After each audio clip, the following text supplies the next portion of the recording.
Ježiši. Co stalo? Teďka ne.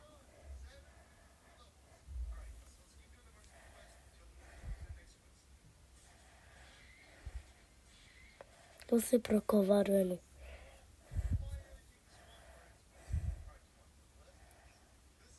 Teďka si jdu pro kovadlenu.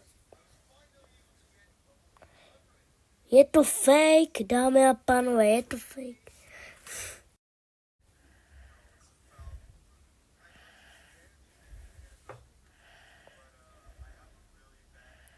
Prostě dám toho tojka, prostě je to fake. Prostě totálně fake.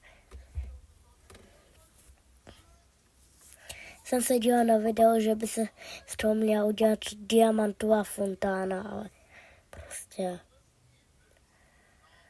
můj nápad je, že se teďka zabiju. To je můj jediný nápad.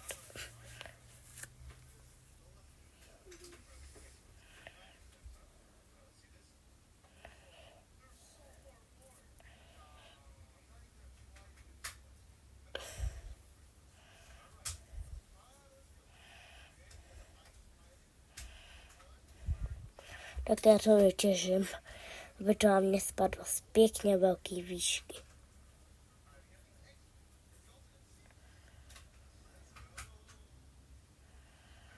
No, nedosáhnu.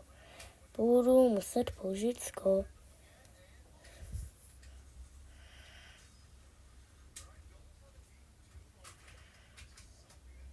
No ještě jednou a jsem mrtvej.